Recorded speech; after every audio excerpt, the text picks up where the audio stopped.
guys, good morning. Happy Tuesday morning. Dito na naman tayo sa kusina guys. Magluto na naman ako ng maiulam. May ano tayo, may ganito guys ba? Paksiw na dilis. Yung iba nito guys, nilutuan natin ng gulay. Sahugan natin ng gulay. Yan yung ating malunggay.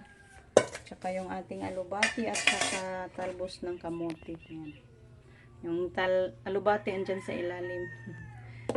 Tapos ko na siya nahugasan guys. Tinakasalang na ako sa ating para ilauoy.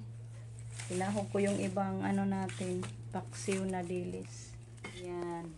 May talong din isang piraso na tira guys. Isahog ko na lang din.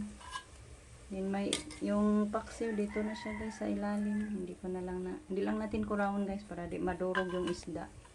Hintayin na lang natin na kumulo, saka natin ilagay yung ating mga dahon-dahon. Ito na guys, luto na. Gihaon ko na guys para hindi malata yung ating mga dahon-dahon. Kasi pag malata guys, ay parang manimahong pasaw sa baboy. Tikman natin.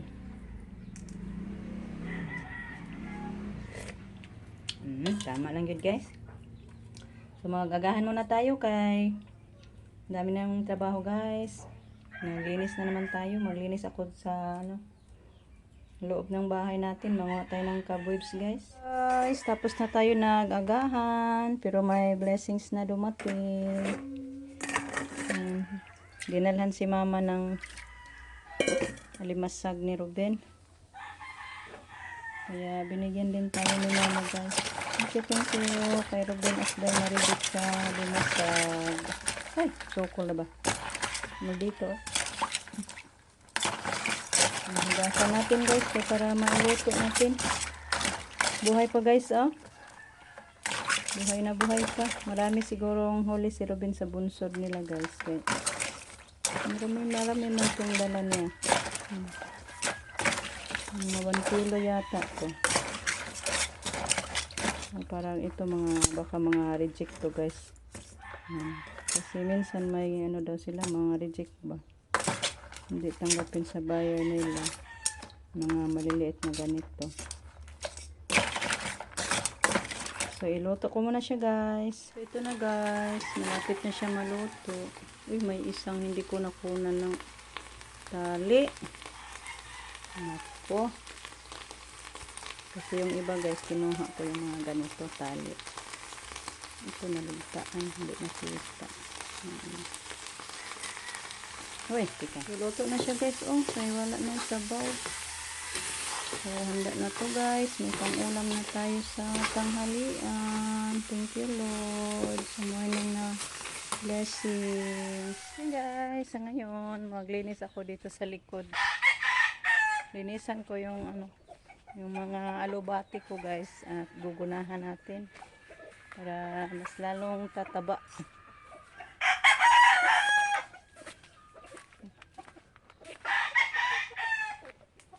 Maganda na to i-harvest din guys. Kaya medyo na naman. Matataas na food. So, alkansi food ta guys. Kung maoray ihatid sa bayan. Wala nang bunga yung limonsito. Ito po guys yung ating mga alubati ko. Taba-taba guys. Gunahan natin.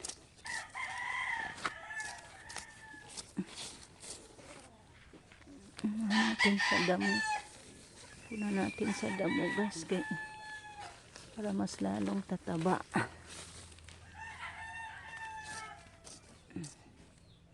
Ito pero ano pa siya. Maikli pa, hindi pa masyadong mahaba. Ito yung pwede na to. At saka ito. Yung iba haba na guys. Pwede na sana yan. Kaso alkansi guys. Pag maoray. Pag yun lang ang ipunta sa bayan.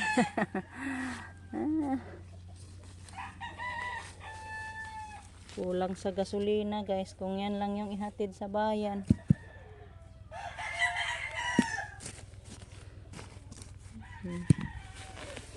Ito gunahan natin.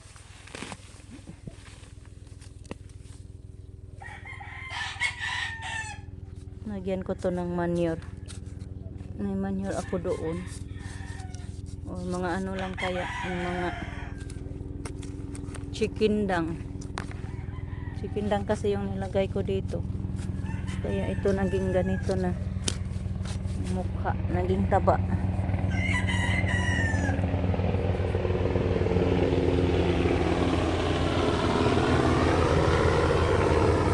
Ito.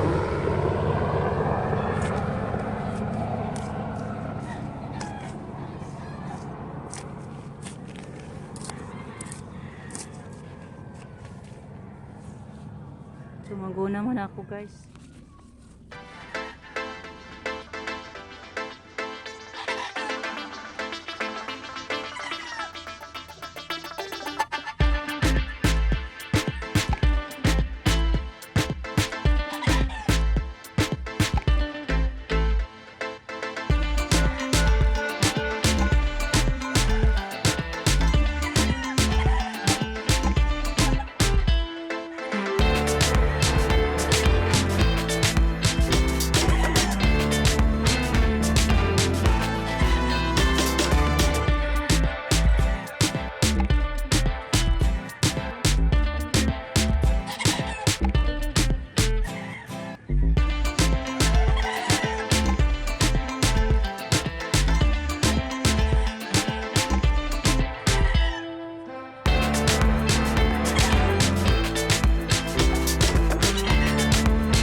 Yan guys, nakatanim ako ng 3 pirasong puno ng papaya guys.